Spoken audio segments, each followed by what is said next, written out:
Thank you very much, Ben, and welcome colleagues and distinguished panelists.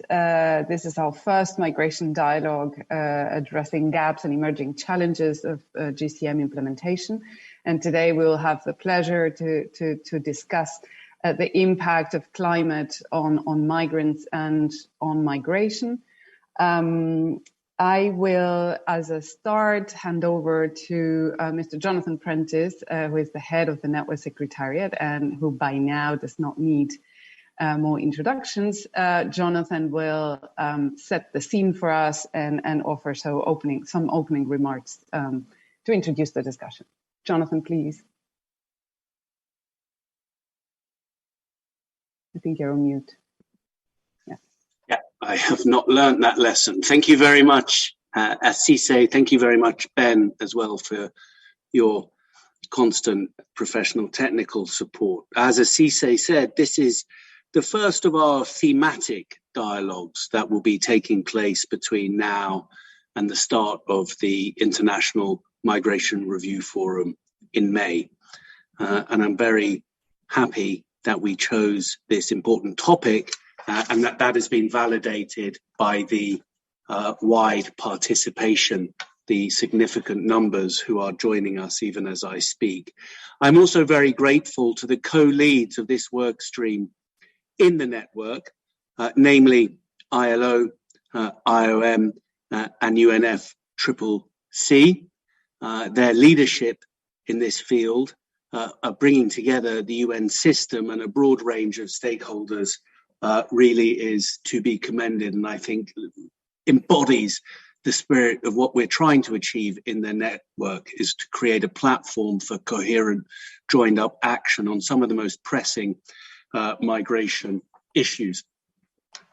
I would like to say a technical point that this meeting is being recorded and it will be posted on our network website shortly following the conclusion of this call. We very much hope that this discussion, much like the preparatory discussion for the 4 roundtables, will help inform our collective thinking. Recording in progress. As we head towards the International Migration Review Forum. There you hear that we are now being recorded. Joining us today to that end, to help educate and inform us and bring us together. Joining us today, we have speakers from the local, regional, and global levels. I think reflecting the principles and values guiding the Global Compact for migration, and indeed the network, as I said, as we look to build these connections and enhance cooperation at all levels in tackling key issues.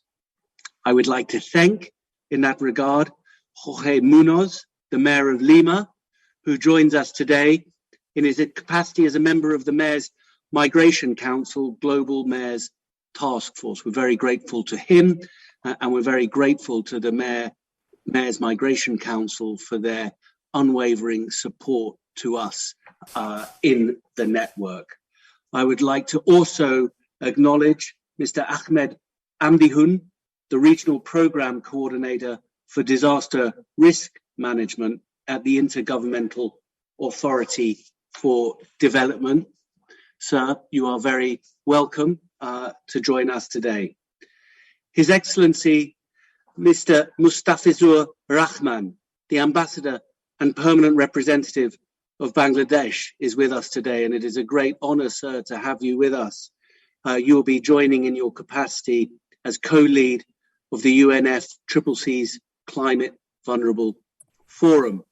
But of course, Bangladesh has been amongst the pioneers in discussing issues of migration governance on the international plane. So we are very, very grateful indeed to have your insights with us. Mr. Michael Kakande, welcome, sir.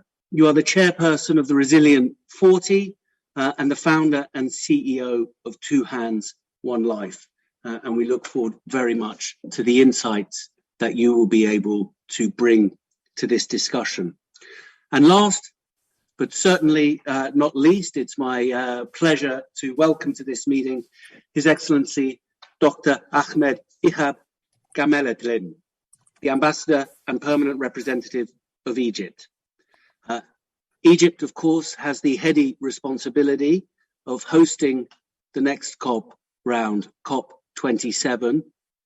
We commend you for taking up this role, and we look forward again to your inputs, observations, and guidance for us as we move forward towards the International Migration Review Forum.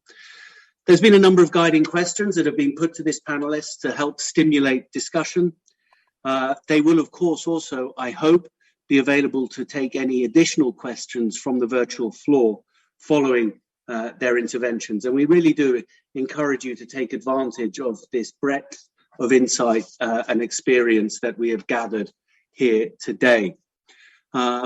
If you don't intervene orally, if you do not have time to take the floor orally, please do take advantage of the comment channel, the chat box. Please also indicate if you do wish to take the floor, either by raising your virtual hand or by so indicating in the chat box. As with most of these virtual webinars, we would be extremely grateful if you could keep your questions and interventions as brief and to the point as possible, because this allows us to maximize the time that we have available and to ensure the biggest spread of interlocutors engaging in the discussion.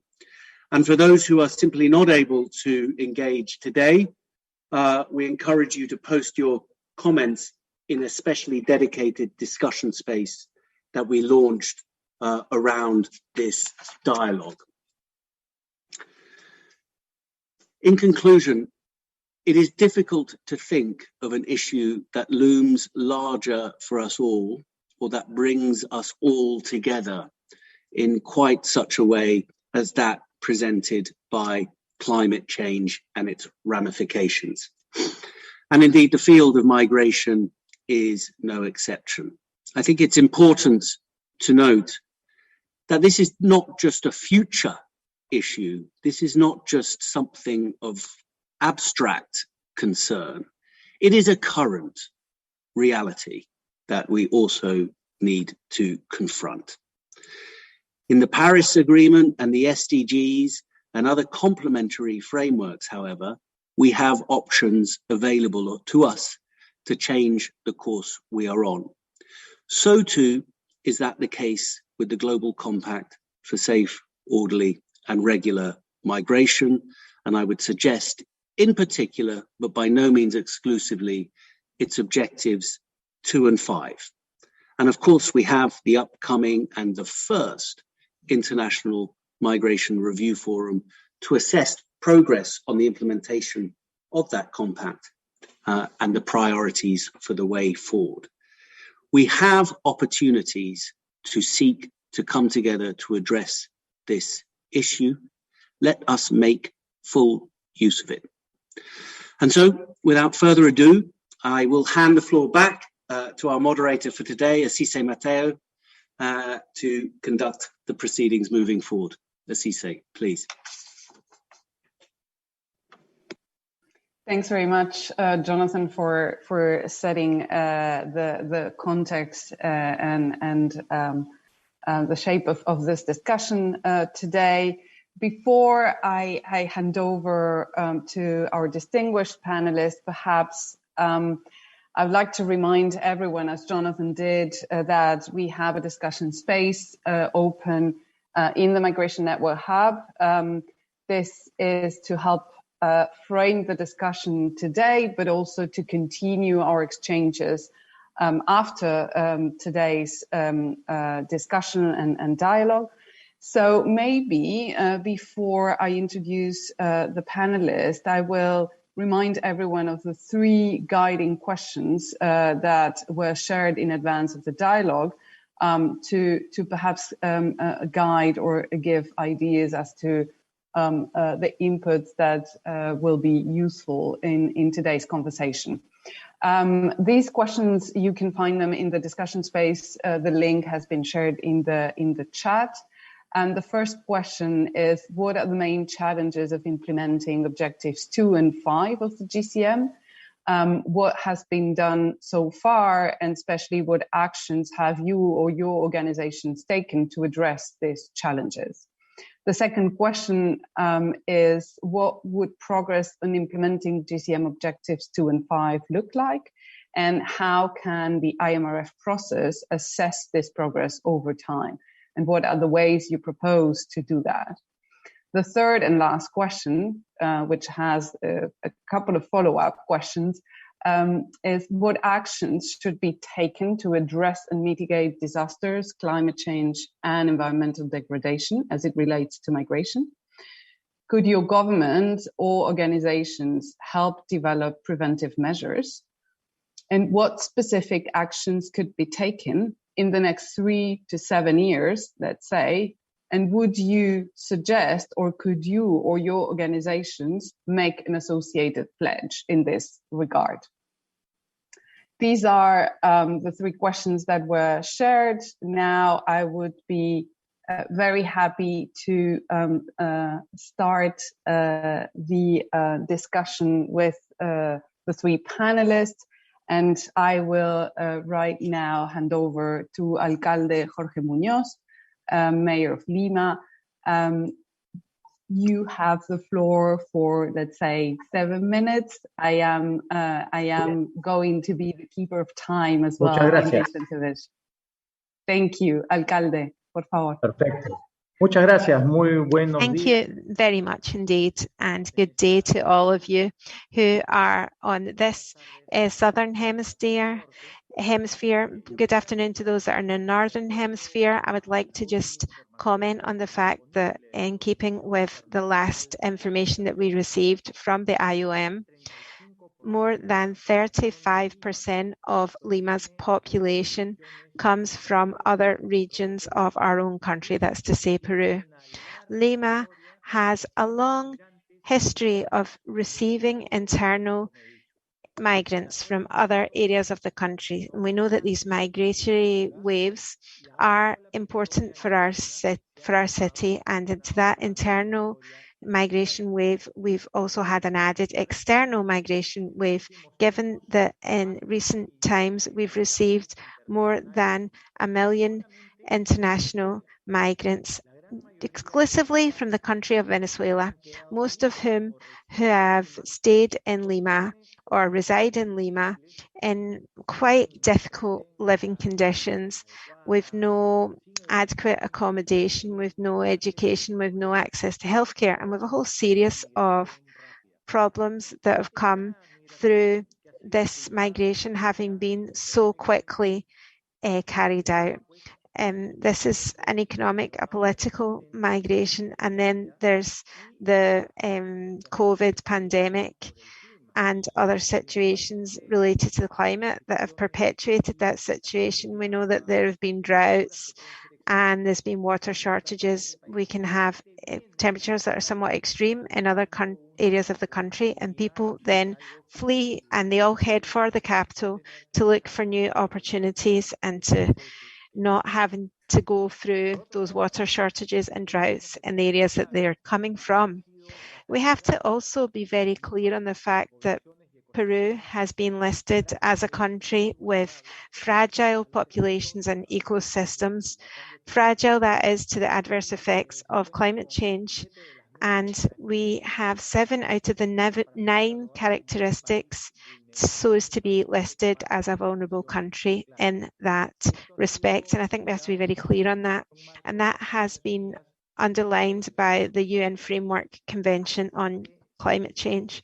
So there's 7 of those situations that we actually fulfill as a country. And so the tendency within the last 16 years has been that of a climate emergency, and this is on the rise. There's a 2.2% rise on that climate emergency in this past year. And so obviously these climate emergencies can hit vulnerable populations the hardest, given that they affect their production, activities, and they affect their access to water or water quality. And we can see that there's been the occurrence of a series of vulnerabilities over and above those which emanate from the current day pandemic of COVID-19. So as I've mentioned, in the face of all of this, Lima as a city has prioritised preventative work as regards climate change within our government's priorities. And we know that it's true that climate change isn't always a direct cause of displacement. However, those migrants that are displaced are most at risk of extreme heat, inadequate living conditions, climatic risks. Basically, they set up home wherever they can so as to be able to survive. Informal settlements, which we know are more vulnerable to any type of floodings or other types of land slides or other things of that sort. And there's also internal barriers, discrimination, lack of access to formal work, and we can see ever more clearly discrimination and xenophobia coming to the fore. As I've mentioned, us as mayors, we have to be showing a leadership role as regards these issues, and I'm convinced that we can't do that alone, working in silos.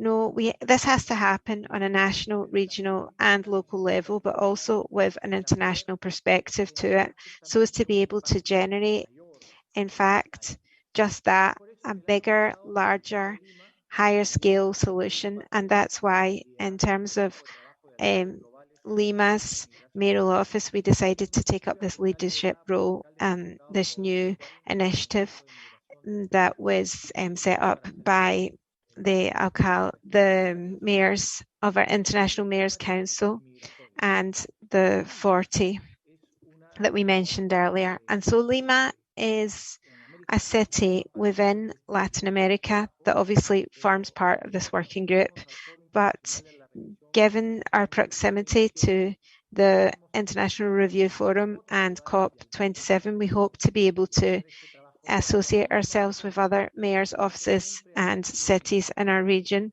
always looking towards the SDG number 17 that speaks about alliances. And this is because Latin America is a region that always constantly has to deal with adverse effects on migration and affecting those most vulnerable and marginalised in our community.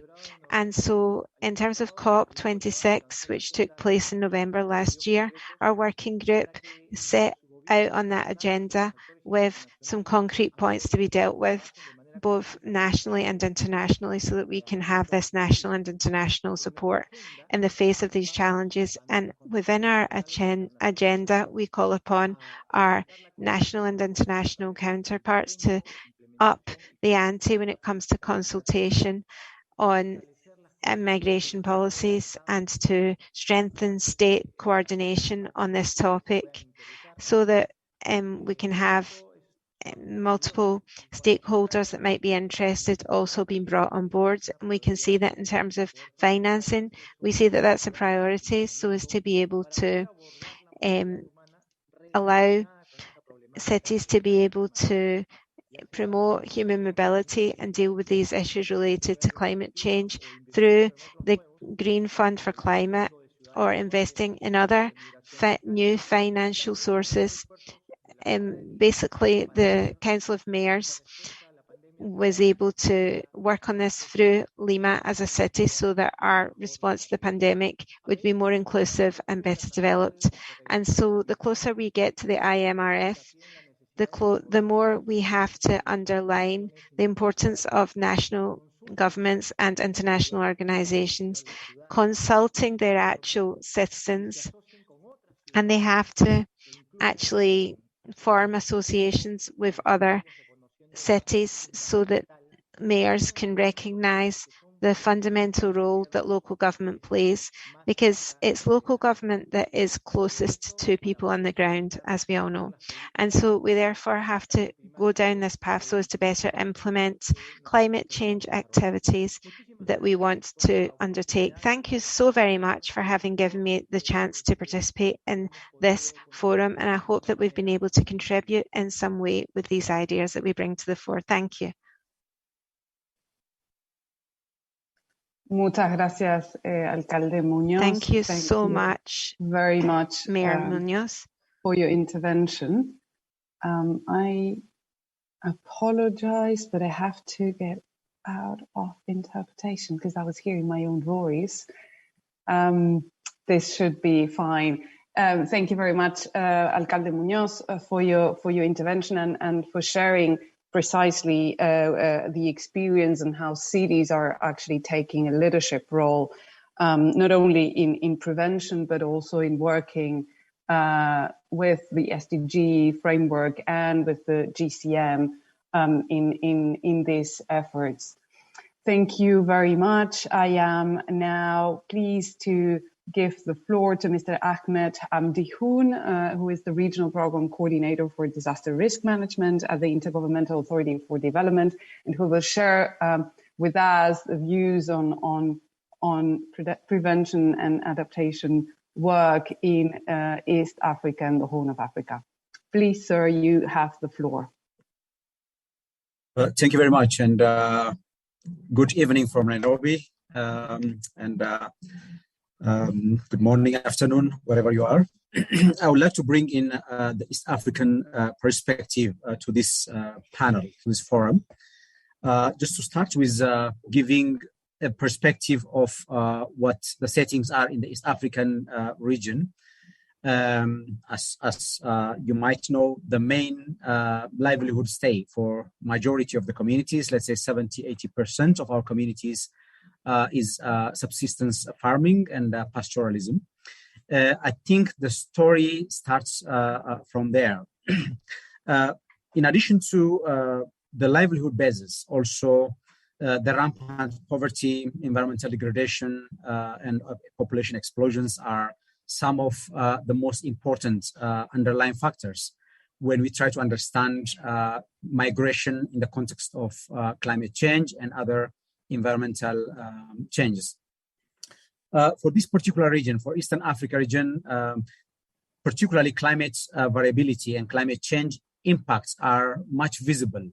For instance, with the cyclones becoming more frequent, more intense. Just to give an example, as we speak, a cyclone is going on, for instance, in Madagascar, in the southern part of Africa.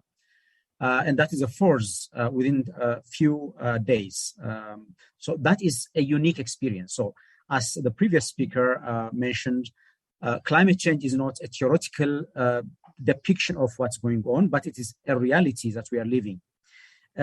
Given that in the face of this frequent and intense climate extremes, people tend to move, whether in a temporary relocation or forced displacement. Then the process continues or peaks from there. We recently completed a regional risk profiling for floods in the East Africa region, for the IGAD region, and the results are astonishing. Just floods alone displaces about 1.2 million people every year, every single year on average. What does this mean is this is a very conservative figure. In 2019, for instance, we have seen floods displacing more than 5 or 6 million people. In some of the circumstances, these displacements are more sustained, more longer term, leading to other cross-border movements of communities and people.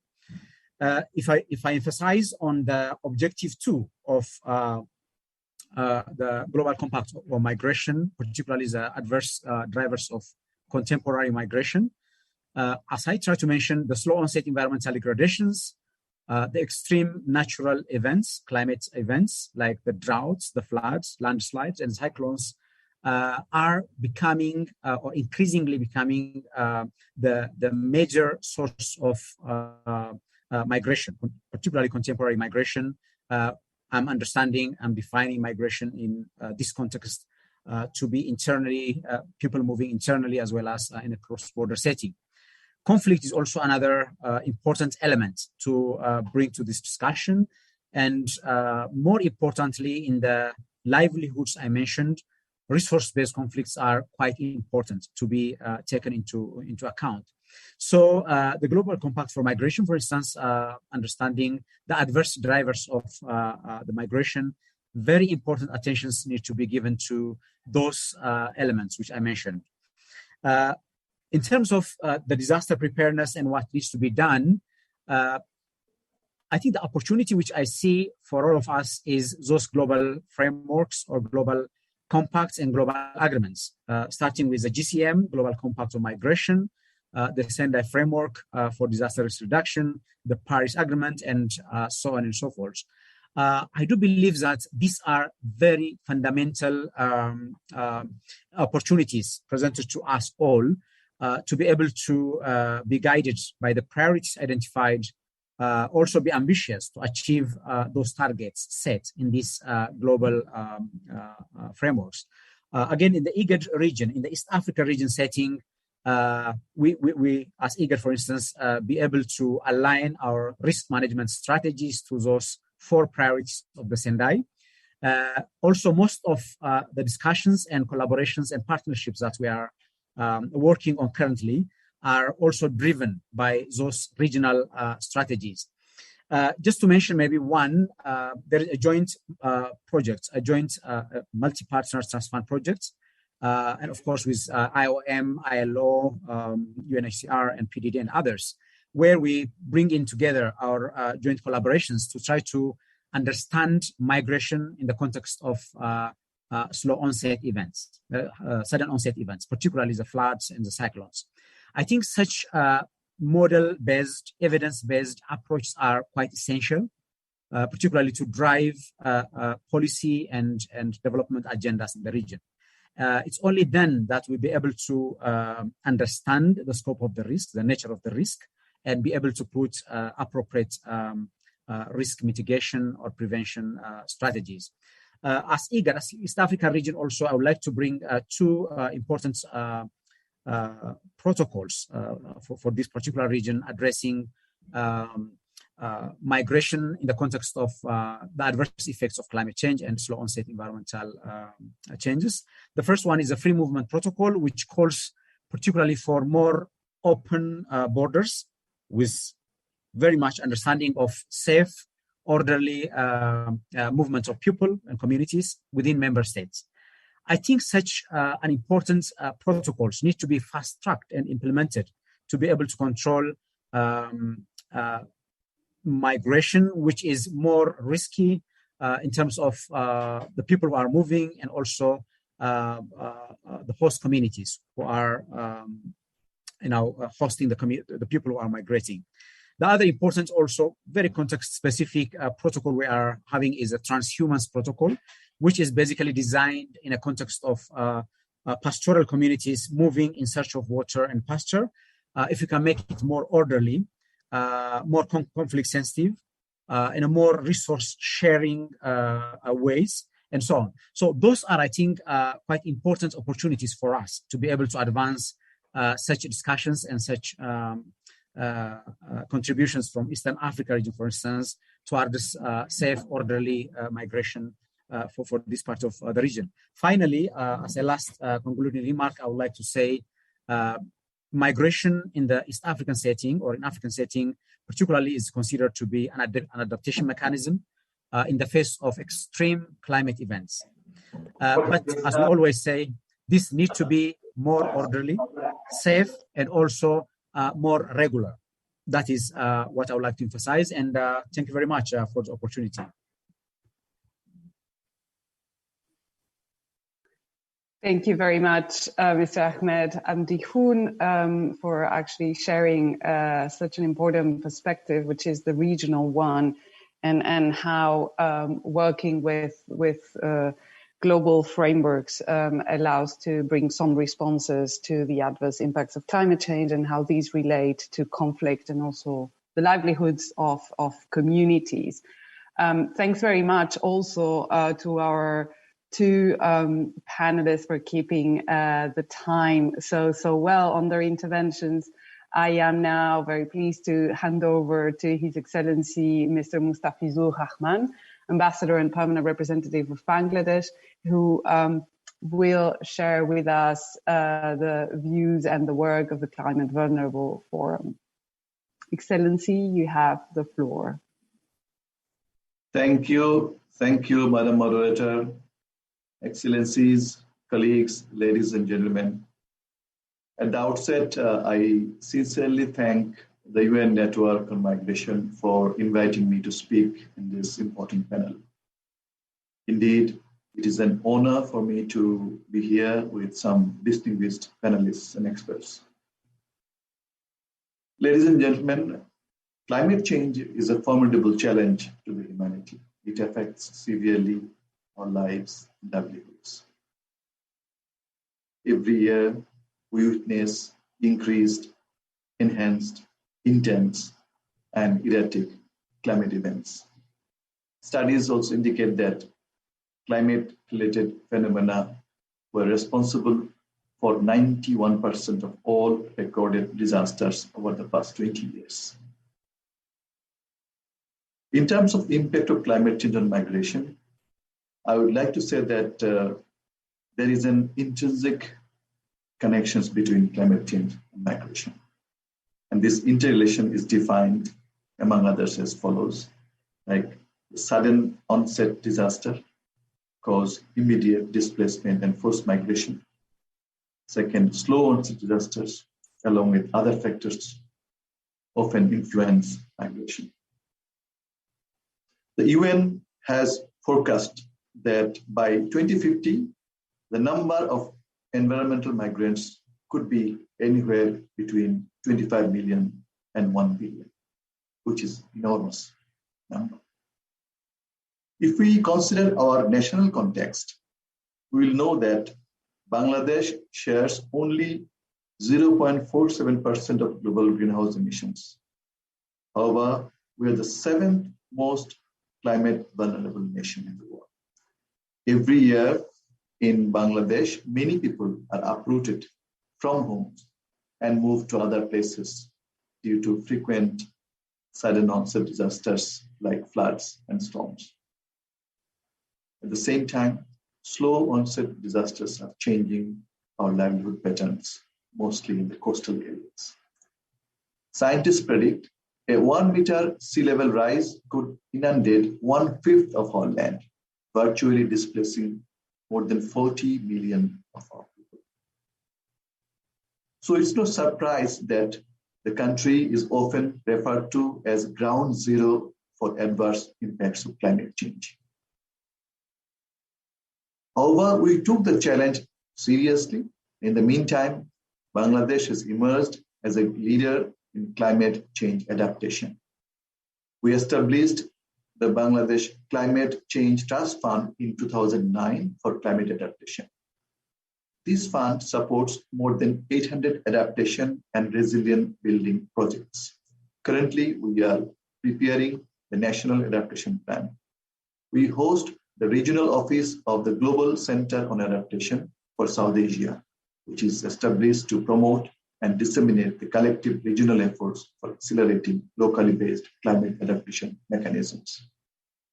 As the president of 55-member Climate Vulnerable Forum, CVF, Bangladesh has been raising the issue of displacement of climate vulnerable communities in different regional and international forums. We consider migration as a necessary tool for adaptation. Bangladesh believes that the international community should commence discussion on an appropriate framework to address the needs of climate migrants. Migration is a crucial development driver for us. Hence, expanding the pathways for regular migration is a key priority for the country. Bangladesh has been an ardent advocate of facilitating regular migration. This spirit has led us to emerge as a GCM champion country and undertake the roles of a co-facilitator of the erstwhile IMRF consultation and the progress declaration of the forthcoming IMRF. Ladies and gentlemen, the GCM has stipulated a broad action-oriented framework for migration governance. Objectives 2 and 5, which was mentioned earlier, are critical for addressing drivers and promoting regular migration pathways. Implementation of these objectives are faltered mainly because of, first, failure to meet the commitments for climate actions, particularly those made in the Paris Agreement. Second, misinterpretation of migration governance as migration control. And third, negative migration narrative and the politics of fear surrounding migration. Excellencies, ladies and gentlemen, the IMRF needs to step up efforts to facilitate regular migration. At the same time, it should mobilize support for adaptation and resilience activities. In this context, I would like to flag the following points. First, accelerated climate action for the full implementation of the Paris Agreement is critical to address the root causes of climate-induced displacement and mobility. Second, migration is a potential adaptation effort in climate-vulnerable countries, particularly for the possible trapped population. Hence, climate change-related migration needs to be considered in the context of the international development cooperation framework. Third, expanding pathways for regular migration needs to be fully integrated into the national and regional migration policies for full implementation of the SDG 10.7 and the GCM. Fourth, the 360-degree vision of international migration is key to implementing the GCM. This vision has to be the guiding principle of migration policies at national, regional, and global levels. With these few words, I conclude my intervention. Before concluding, I would like to once again thank the network for giving me the opportunity to speak in this important panel. Thank you.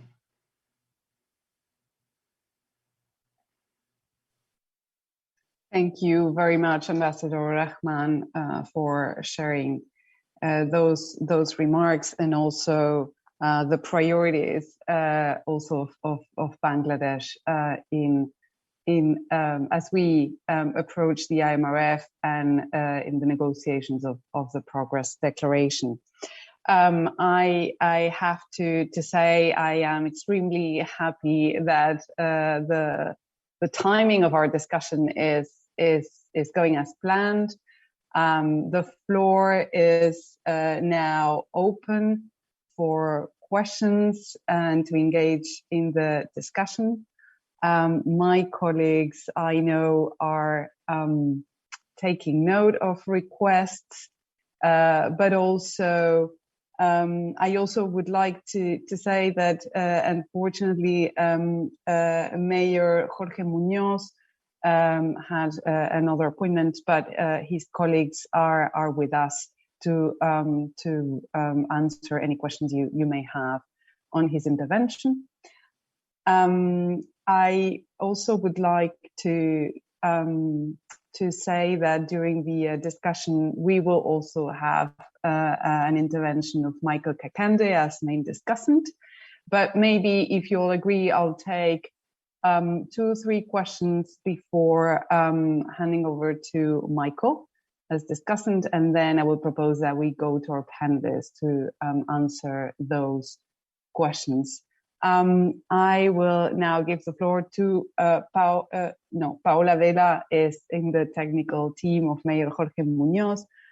First request to take the floor, Tete Lauron from the Rosa Luxemburg Stiftung.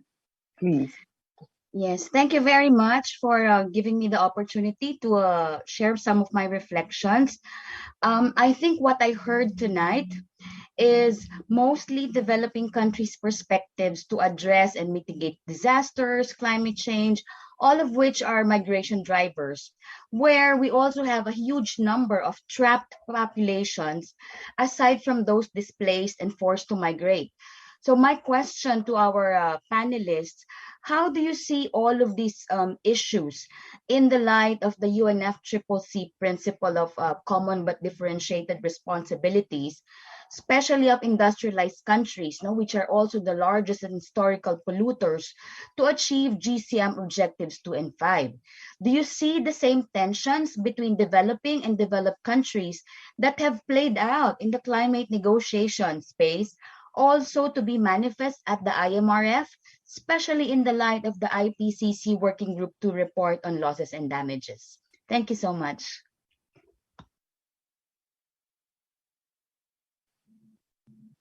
Thanks very much, Madam, for your question. I am now giving the floor to Geneviève Gentianos from Public Services International. Geneviève, you have the floor. Thank you very much. It's more of a contribution from Public Services International, which is the Global Union Federation representing 30 million public service workers, and we are a member of the Council of Global Unions. What we would like to emphasize in this discussion is the need to understand climate migration not in isolation, but with its complex interlinkages with social, political, and economic factors, including in the context of the COVID pandemic and other health crises. This is crucial so we can build an approach that is people-centered, gender-responsive, and grounded on sustainable development and SDGs. Therefore, PSI's response to these interlinking challenges is rooted on 3 demands. 1, climate justice. 2, human rights. And 3, quality public services. First, on climate justice. This is where workers, trade unions, and civil society are joined in concerted efforts to demand equity and justice in addressing the climate crisis.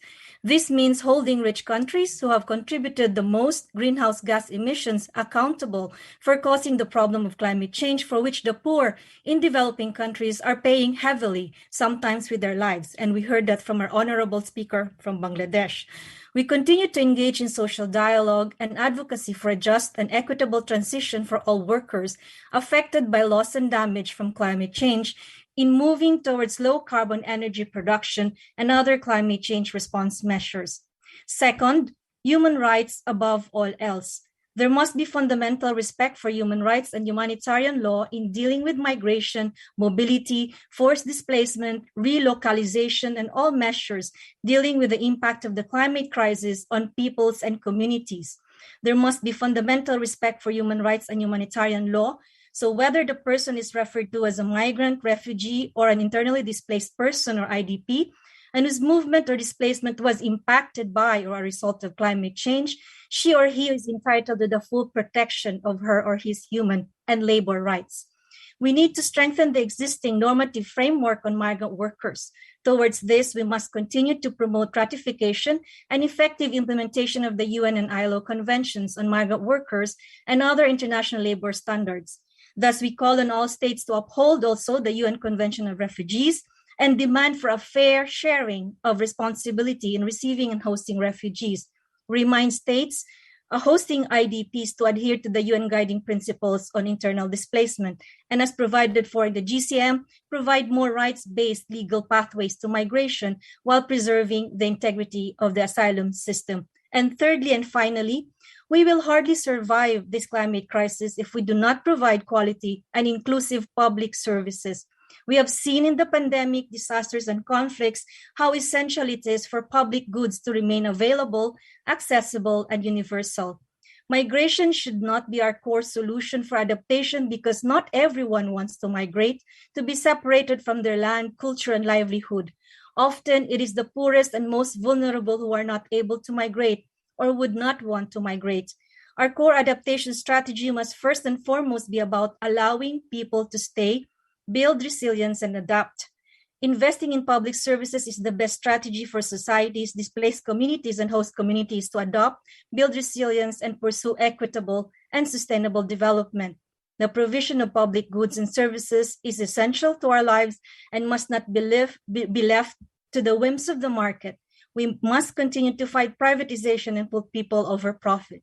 And for developing countries most impacted by the climate crisis, integrate loss and damage support and adaptation assistance into their public services with the overall goal of preventing displacement and humanitarian crisis and eradicating poverty rather than reacting to them. Public service workers are at the front lines of dealing with the impacts of the crisis. We need to ensure safety, decent work, fair remuneration, and social protection for all workers. And finally, to protect and defend the human and trade union rights of all workers, including migrants and refugee workers. Thank you very much. Thank you, Geneviève, for sharing the intervention and position of Public Services International. I would like to remind all our participants that it's very important to have all requests from the floor honored, to keep them focused and short. I would like to announce perhaps the next speakers on the line. I will give the floor to Jorge Gonzalez, representative of Mexico. Then I will ask Sharon Juarez, representative of Guatemala, also to be ready after Jorge Gonzalez.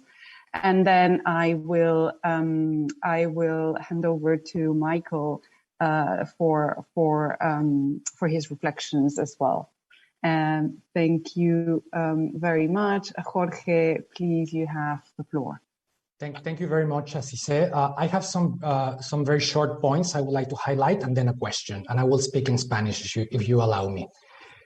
Como bien señalaron los panelistas, as have been said, the link between climate change and migration is a reality, and it's visible from Sahel till the Pacific or Central America. In Mexico, several studies show that at least half of migrants, irregular migrants that come to our country, come from Central Africa, more affected by natural disasters than climate change.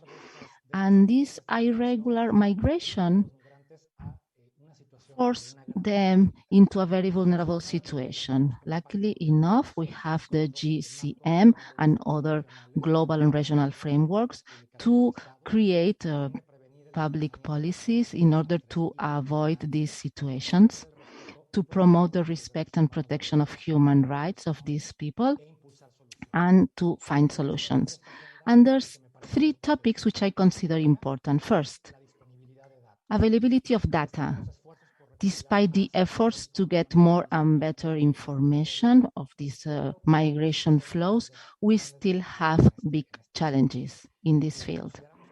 We believe we need more in-depth studies about possible impacts of climate change in migration so that we can anticipate future migrant movements and design public policies according to these challenges. Second point, availability of regular pathways.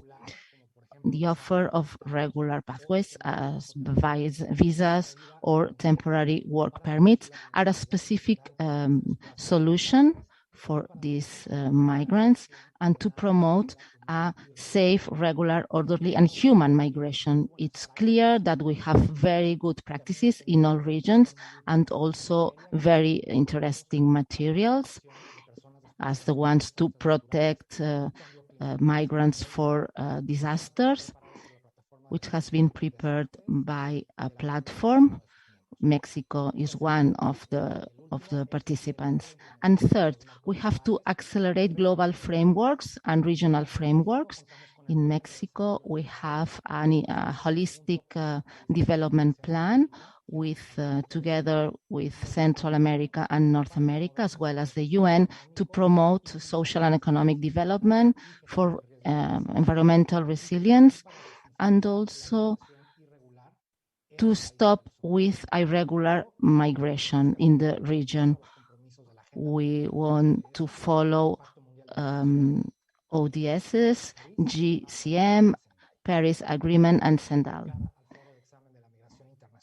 Thinking about the IMRF, we have a question for the panelists, which is, which are your recommendations to advance in a best way in these three topics I mentioned? Thank you very much. Muchas gracias, Jorge. I will Thank you, Jorge. Yeah. For her intervention on behalf of Guatemala, and then Michael, please, if I can ask you to be ready to also join us in the discussion. Sharon, please. Muchas gracias. Gracias por darme la palabra. Thank you very much. Thanks to the UN and all the panelists for organizing this meeting. It's very important for our country. We are one of the most vulnerable countries, and we recognize the importance of studying structural causes of these migrant flows.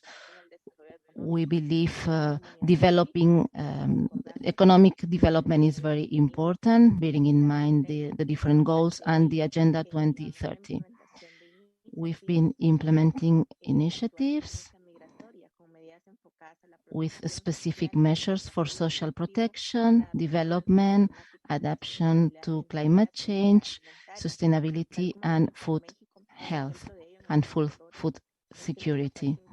Our country is working with the UN system, specifically with the Social Economic Organization.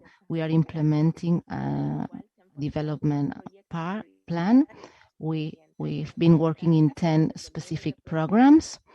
We want prosperity. We have a white label and value chains for small and medium companies.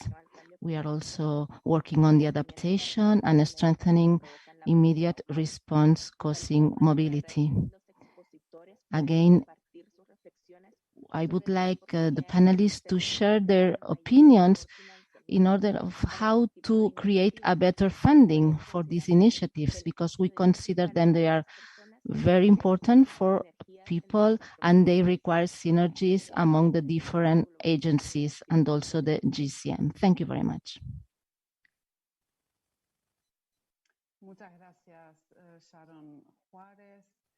Thank you, Sharon Juarez.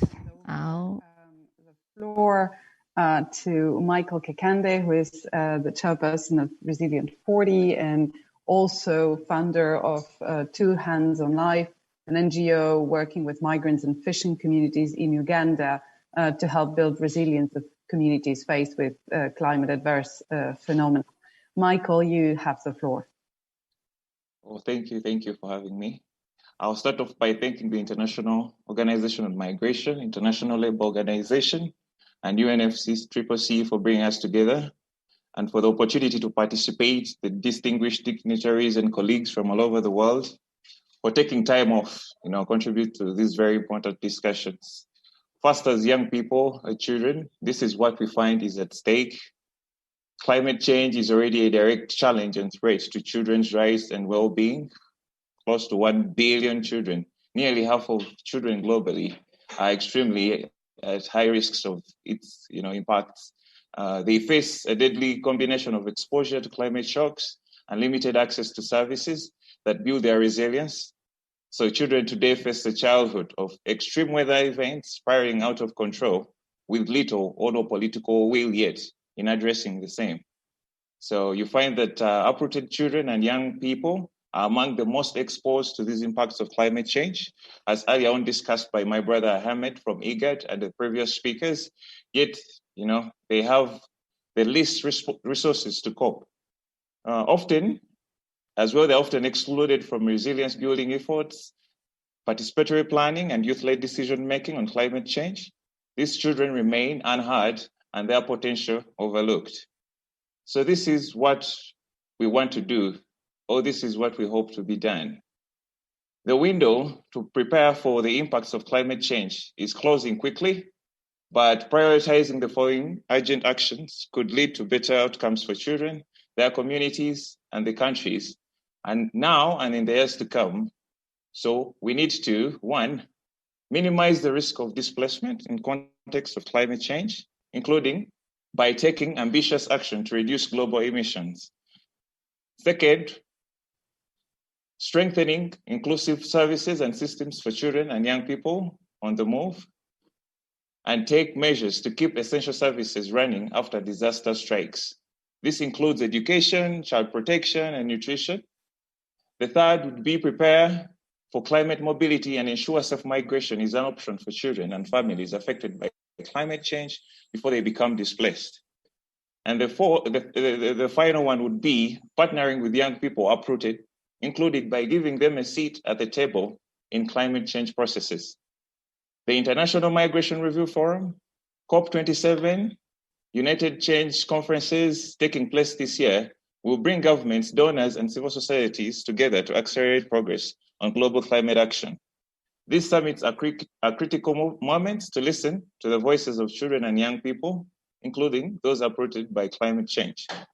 I hope to see the United Nations Network on Migration continue to give young people spaces to contribute to climate mobility discussions, including at IMRF and COP27. Let's make the best of this opportunity before us now that we have the opportunity to. Thank you. Thank you very much, Michael, for sharing those elements and your experience on working with communities really in the ground to build resilience. I am tempted now to turn to our panelists with a couple of questions that were already raised for their reactions. There were many interventions and they were all very rich. I retain in particular perhaps questions on how can we concretely improve data and evidence to better inform our responses to climate-related migration. Also, how do we envisage or how can we improve the participatory components of our responses? But also, what are the concrete steps we can give to further elaborate and facilitate regular pathways for migration in this context? I don't know, I'm turning now to our distinguished panelists to see if there are already an indication to answer to some of these questions and first reactions to this. Yeah, maybe I can chip in. Please, Ambassador Rahman. Thank you. I think it was a very good discussion, and from the questions, I would say rather comments, we indeed learn a lot, and I can see that the participants are quite conversant on the issues related to migration as well as climate change. So I could remember two questions largely, which needed to be responded. Of course, you added to that too. First is the tension, which was mentioned by the first discussant, between the developed and developing country, or maybe we call it industrialized and non-industrialized countries. The debate was never easy, and be it within the framework of UNFCCC or elsewhere. The principle of CBDR has been hotly debated issue.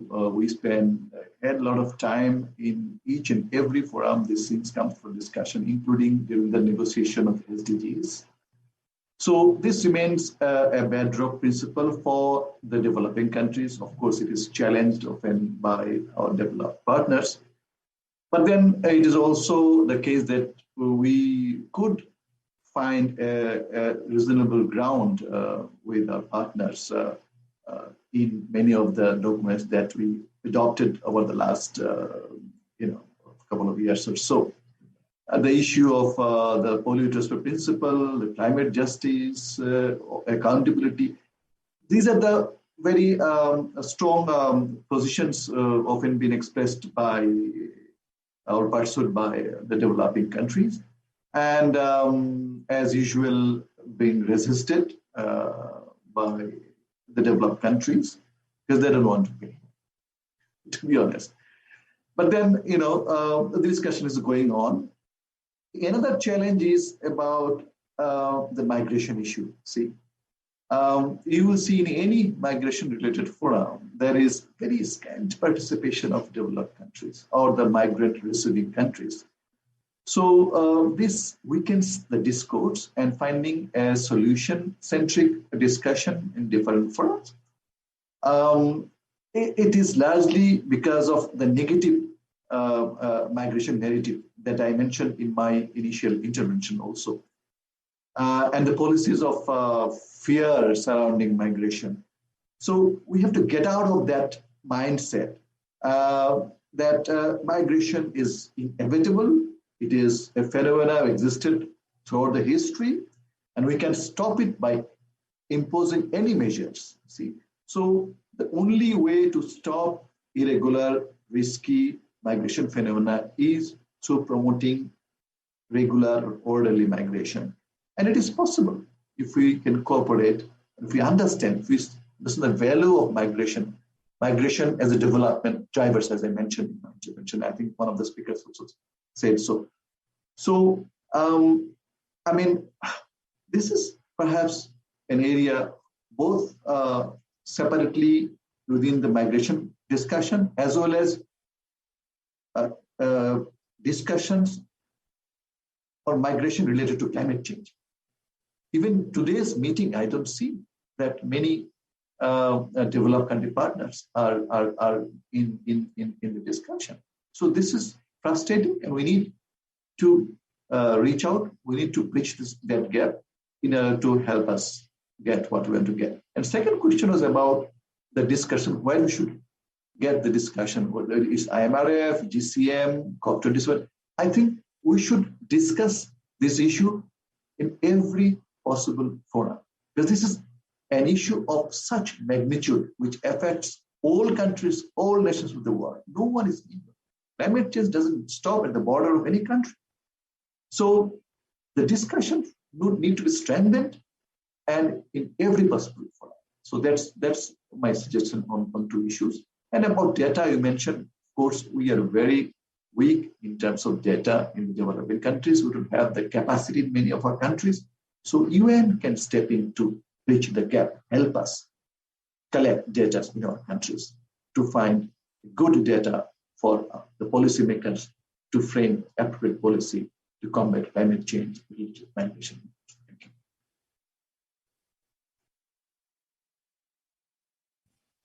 Thank you very much, Ambassador Rahman, for sharing these insights.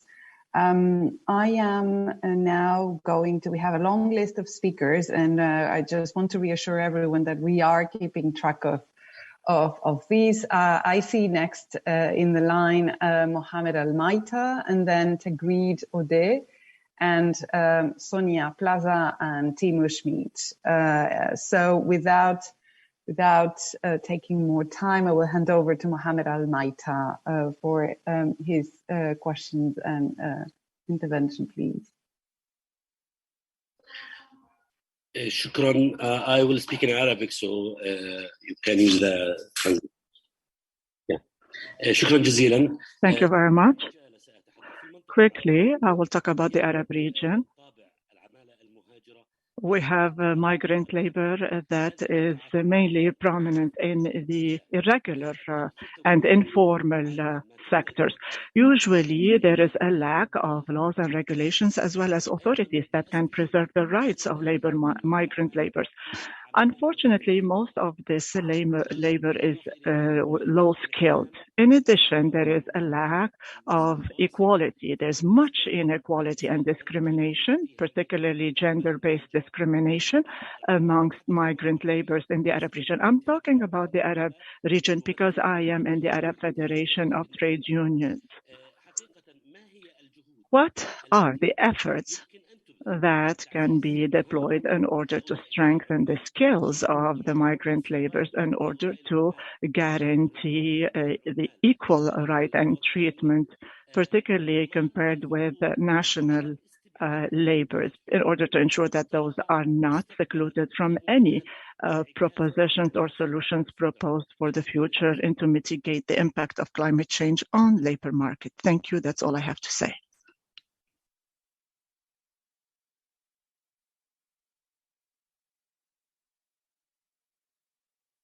Thank you very much for indeed bringing or reminding us that there is a big component of labor migration in the movements that are induced by climate change.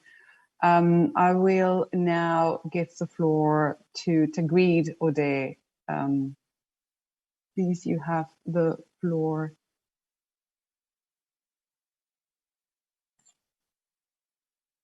Tagreed Ode.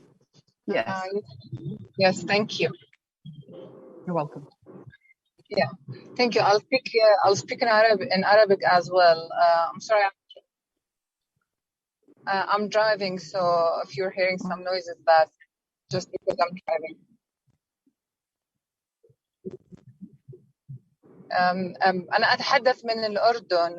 I'm from Jordan, and I would like to talk about forced migration and its link with climate change. In Jordan, we have many refugees, and migrant is the second or third poorest countries in the world when it comes to water resources. The per capita share in Jordan is 90 cubic meters per year, while I'm sorry, we lost the connection with Ms. Tagreed.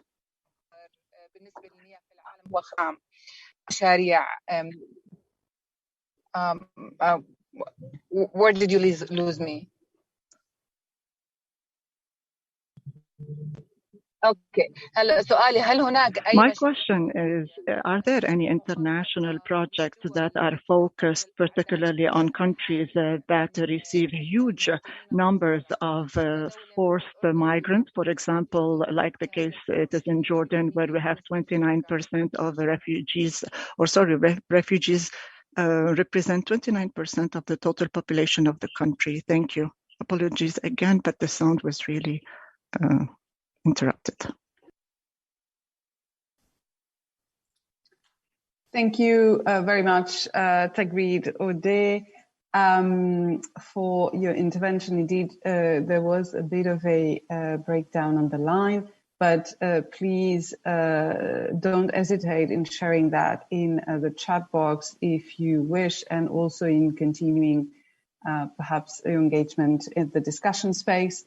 I would like to read simply a statement from the Workers' Organization of Senegal,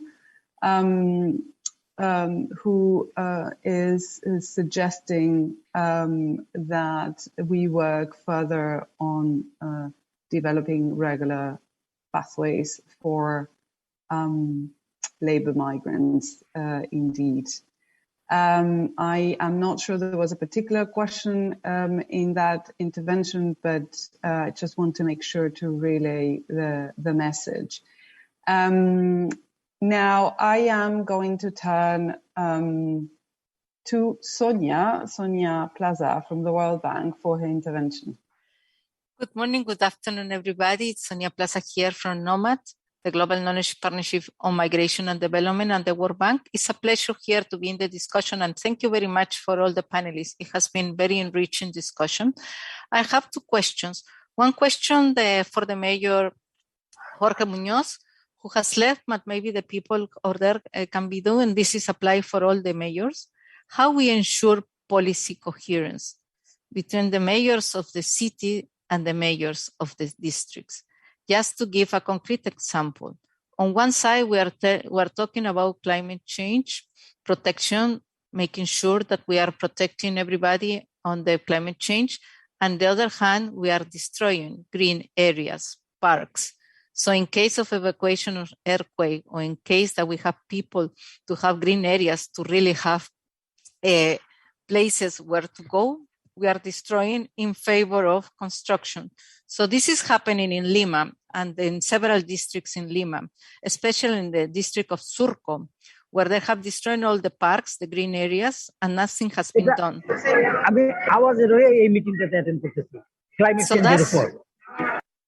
So that's one question. Thank you, Sonia, please go ahead. No, so that's one question. So how we ensure policy coherence? On one hand, we have a lot of incentives to do a lot of construction. On the other hand, we are trying to protect climate change and migration. I would like to see that. Second, I would like to give a comment, but also respond to the colleague on Guatemala on what type of projects we can do. This is in response to IGAT. The World Bank, I am working currently in a project called on the Horn of Africa, which look at the issues of increasing resilience of pastoralists, especially the livestock, where we are developing an instrument, which is the risking. The risking is an index-based insurance mechanism that it protects the pastoralists and it reduces the migration, reduces the stress for a scarcity of resources. And at the same time, we enhance the value chain. Our colleague from Guatemala was asking, is there some projects? We are doing that. So this is a model that we can, you can follow. But what it worries me is that we have been discussing this for a long time. We have the Sendai framework, we have the MICIS, Migration in Crisis Initiative. We have been working on that, but I haven't seen yet many actions taken in anticipatory actions. I think that we have to be more anticipatory than reactive, because when the reactive is a lot of fiscal impact for the countries, I think that we have to take more anticipatory actions. So my question to IGAT will be, is there any other measures or programs that you are doing for anticipatory actions that can help on the drought and in the floods? That's it. And finally, NOMAD is taking a lot of work on data under the climate change and environmental migration that we can share with you as well. Over to you. Thank you very much. Thank you, Sonia, for sharing those very specific questions. I will, before I turn to the panelists, for getting some answers, I'd like to give the floor to Timo Schmidt from the Platform on Disaster Displacement. Timo, you have the floor. Thank you very much, Asisa. Good morning, good afternoon, everyone. Two brief comments based on today's discussion. First, it is important to be reminded that climate change impacts, of course, also go beyond what can be addressed through adaptation measures. It also leads to loss and damage, to humanitarian needs and protection needs. And as such, we know that this is a topic, of course, that needs to be linked to other processes and fora. This is something that Ahmed Amdioun has already pointed out, including COP, Sendai, the GCR, and so forth. That said, we can already find a strong base for policy development under the GCM itself, particularly Objective 2 and 5, as we discussed today, and that includes investing relevant data, addressing environmental drivers of migration, and also, let me here congratulate in particular Bangladesh and Mexico for stressing this point, the need for enhancing regular migration pathways for people compelled to migrate in these contexts. As Mexico mentioned also, there are many tools out there to support these processes, including regional guidelines such as the RCM guide for cross-border disaster-induced displacement in the Americas, humanitarian visas, and so forth. So with that, it is our hope that these issues and practices and learnings that mentioned today will be also reflected in the policy debates and the roundtable discussions at the IMRF, including the Progress Declaration, of course. And very briefly, just a second point, the IMF provides also an important moment to increase commitments to implement, but also to monitor and review against Objectives 2 and 5. With that, we stand ready to support this process, not least through the project PDD is co-coordinating with IOM and other partners with funding from GIZ and the German BMZ under thematic priority 4 of the UN Network on Migration, which aims to develop a GCM baseline mapping to track implementation with a focus on Objectives 2 and 5. We will share and look forward to sharing more information on this with you soon, and also hope to see more pledges and commitments aimed more specifically at assessing progress coming out of the IMF and the Progress Declaration. Thanks so much for the opportunity to speak. Back to you, Asisa. Thank you very much, Timo, for indeed reminding us of the different frameworks that exist that can help us and support us build some responses to this phenomenon. But I see, I had a request from the floor that was just taken back by, no, I guess that request is no longer there, from the Organisation des Travailleurs du Sénégal. Okay.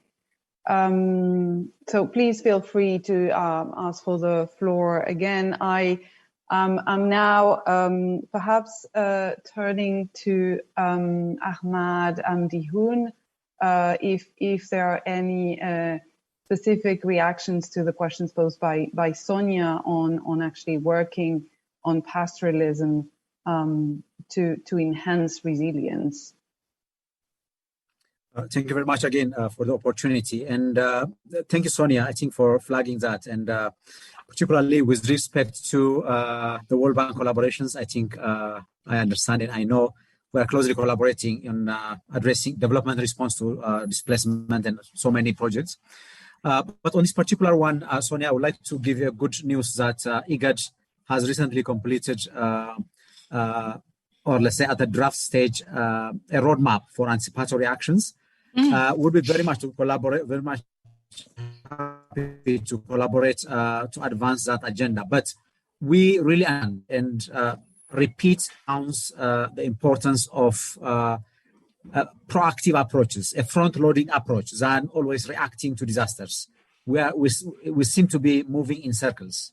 We wait until disasters come, we respond, the process continues. Anticipatory actions are a way forward, and we are recently collaborating with WFP also in trying to bring this agenda of anticipatory actions at country and at a prototype, let's say at a pilot level for different parts of the region. But I'll be very happy to talk further on that, Sonia. Thank you. Thank you very much, Mr. Ahmed Amdihoun. Before I give the floor to Paola Vela from Mayors Munoz's office to also respond to the question posed on policy coherence by Sonia, I will give the floor to Manuel Marques Pereira from the International Organization of Migration, who is among the co-leads of the thematic priority 4 of the UN Network on Migration on Climate and Migration. Please, thank you, Asise, and thank you all for all the comments and the participants, of course, to the member states and the drive that they bring to this process. I don't want to repeat everything that it was said before. I want to highlight 2 points within the GCM, the working group that looks at these questions is building up a series of events during IMRF. I wanted to highlight instead 2 processes, global processes that I think all the intervenients in this group can contribute. One of these processes, which needs, as it starts, a very strong anchoring, is the common agenda of the Secretary General, especially the point or the section on adaptation and territorial threats, how we look at the importance of adaptation on our common future, how we look what climate change will impact in dynamics in the countries will be very important. And this multilateral process of discussing and agreeing on the common agenda will be very important over the coming months. It will overlap with a series of events set. And of course, still this year, Stockholm plus 50. Looking at the climate lens is important, but also in terms of environmental conservation, the impact we have on the environment and how the environment and the environmental changes then cause impacts on us. 50 years after the State of Environment report is very significant to us to ensure that migration and the positive aspects of migration are included on the analysis of the state of the planet and how migration can contribute to a better future for all of us. So we urge all member states and all colleagues to engage in these 2 processes and on the conversations on the common agenda and on Stockholm plus 50, so that we reinforce this multilateral approach to this very complex challenge. Thank you so much for the participation. It was very enriching. Good afternoon.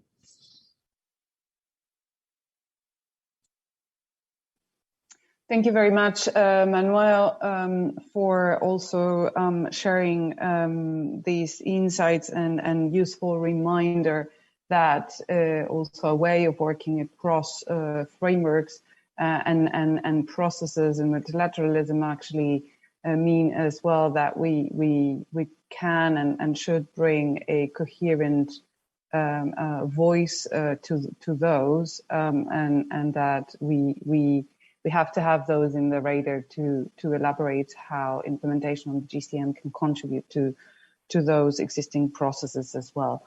I will now hand over the floor to Paola from the office of Mayor Munoz, who had to leave to join other commitments.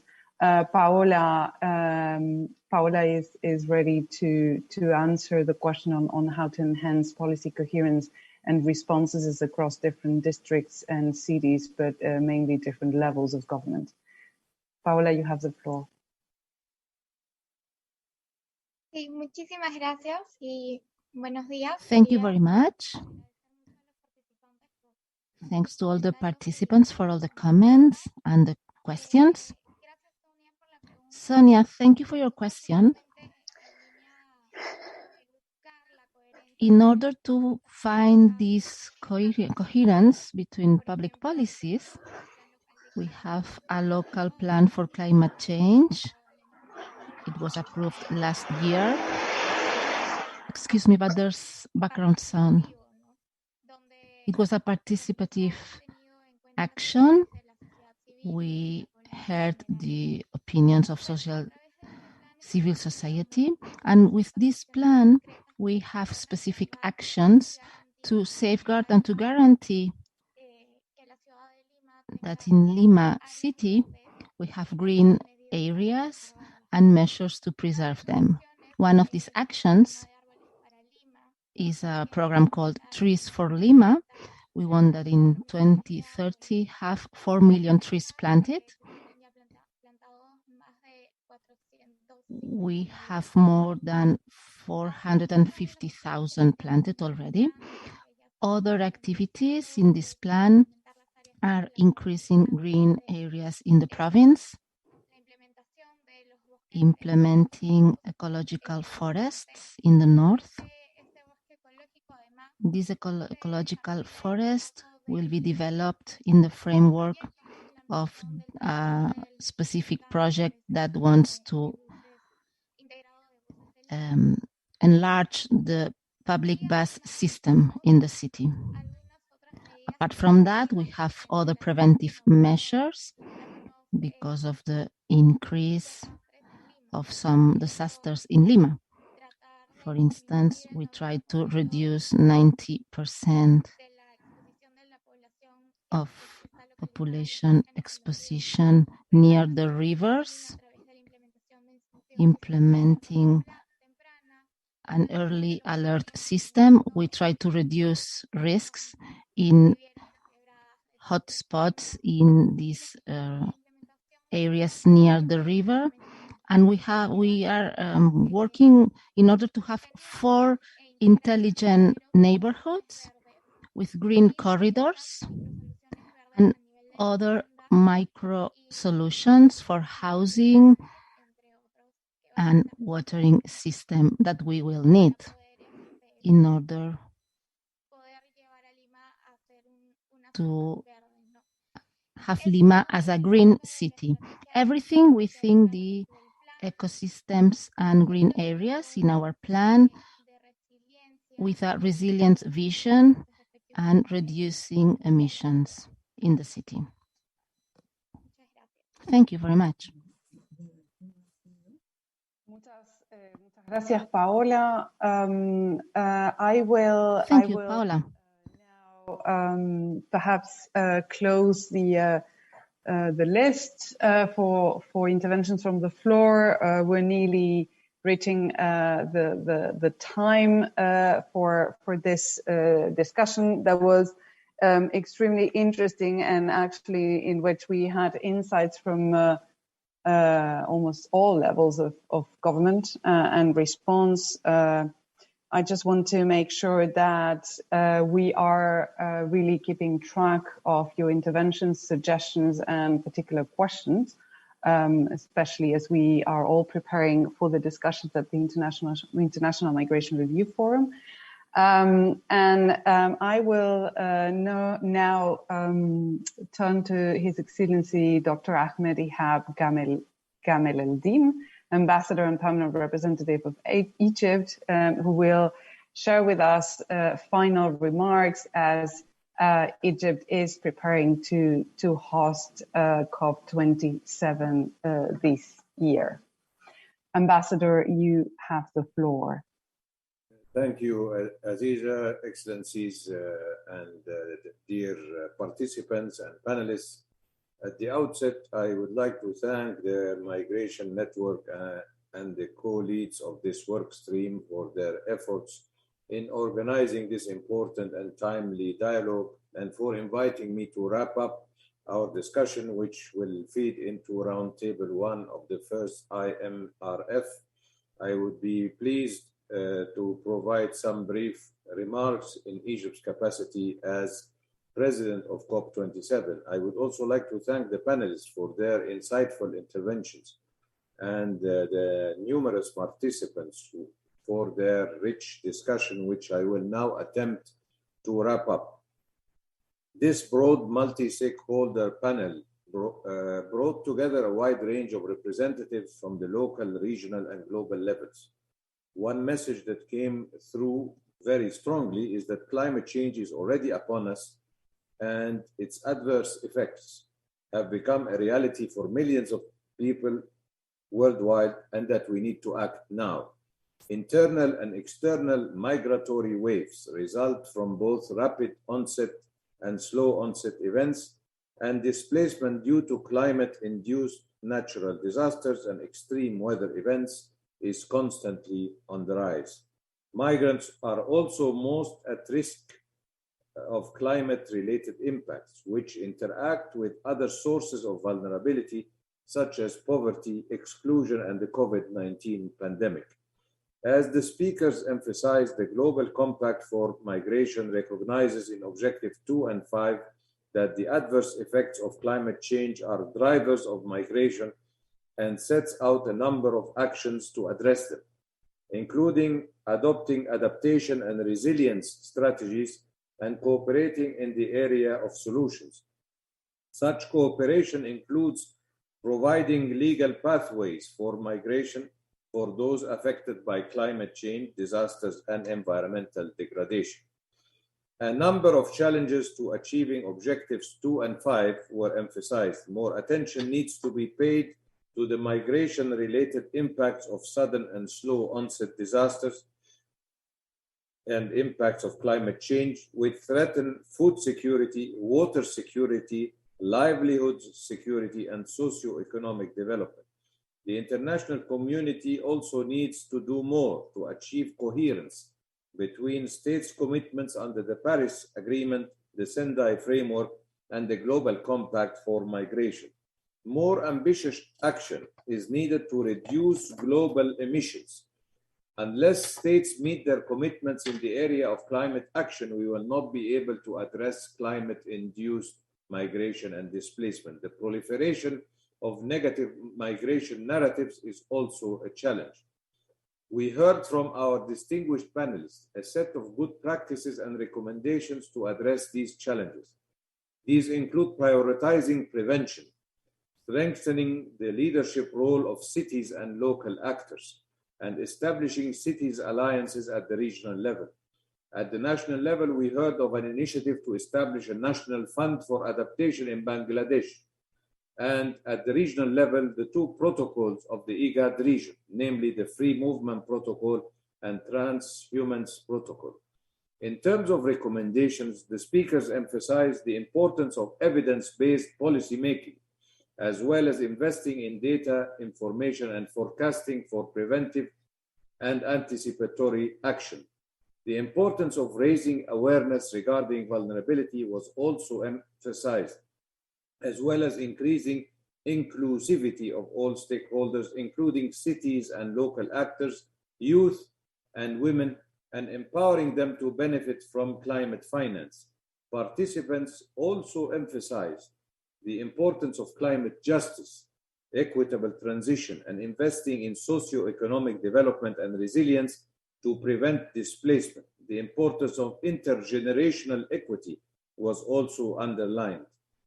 Regarding the action that should be taken and the role of IMRF in achieving progress, a number of recommendations were proposed, including capitalizing on the IMRF to step up support for adaptation and mitigation, and address the root causes of climate-induced migration, including through promoting the full implementation of the Paris Agreement.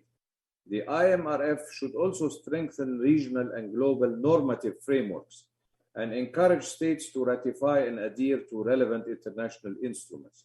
The IMRF should also address migration as an adaptation mechanism, promote the expansion of regular migration, of regular pathways, and develop an appropriate mechanism to address climate-induced migration. IMRF and COP should be inclusive and strengthen the role of all stakeholders, including children, youth, and women. Now, moving on to a few brief remarks regarding Egypt's particular situation and its priorities for COP27. According to recent World Bank reports, Egypt is one of the countries most vulnerable to climate change, which is threatening the densely populated Delta region due to sea level rise. It also faces the specters of increased water scarcity, changing precipitation patterns, rising temperatures and heat waves, and declining agricultural productivity. Collectively, these impacts create a huge risk of displacement as well as overseas migration in search of livelihoods and opportunities.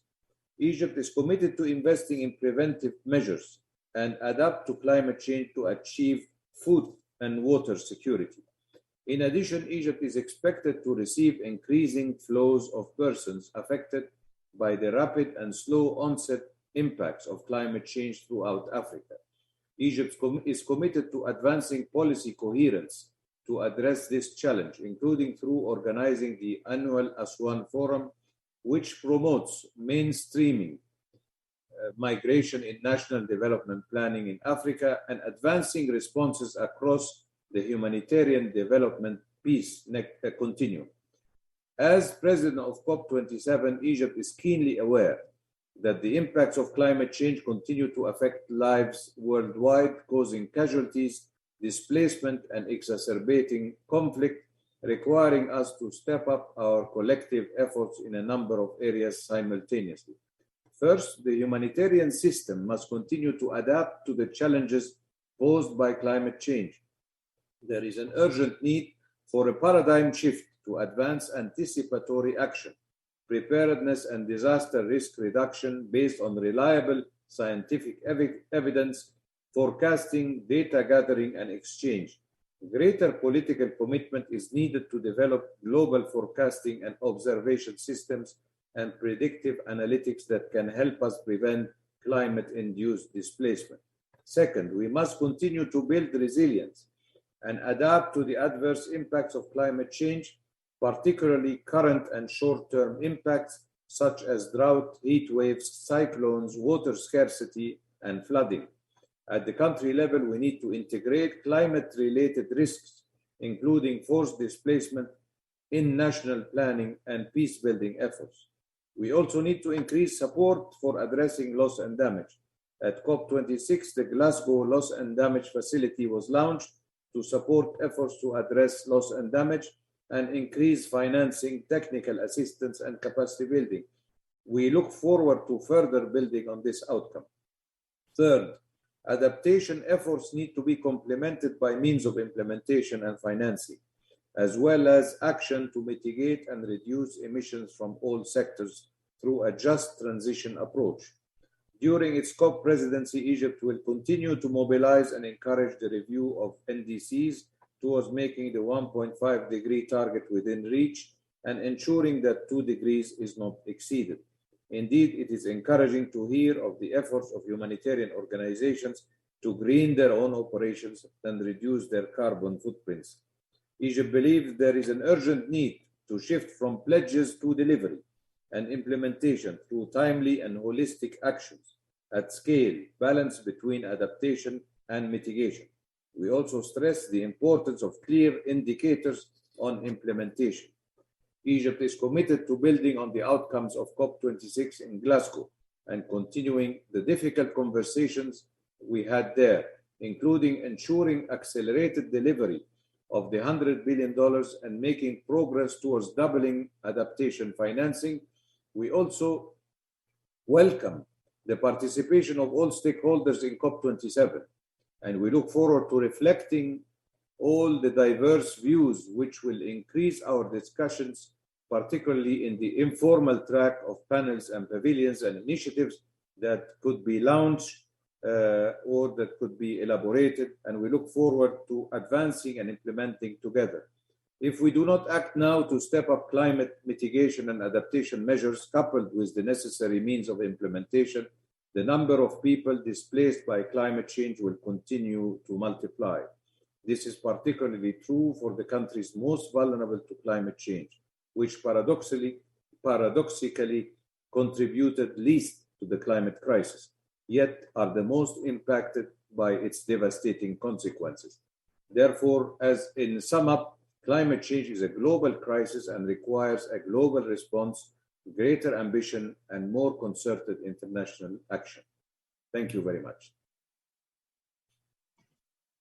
Thank you very much, Ambassador Ahmed Ilab Gamal El-Din, for sharing such a comprehensive summary of our discussion, but also your very attentive ear to the conversation that took place today. I wish also to thank all distinguished panelists and as well all participants in this rich discussion. It looks like we have a lot of work ahead to make a successful IMRF, and also wishing every success to Egypt in its preparation of COP27. Thank you very much, and don't forget that this discussion can continue in the Migration Network Hub discussion space. Have a good evening, good day, good afternoon, everyone.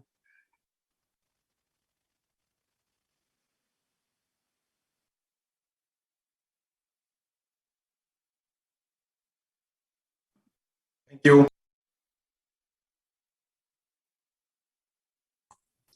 Thank you very much to you, Asise. Thank you very much. Thank you, Ambassador and colleagues.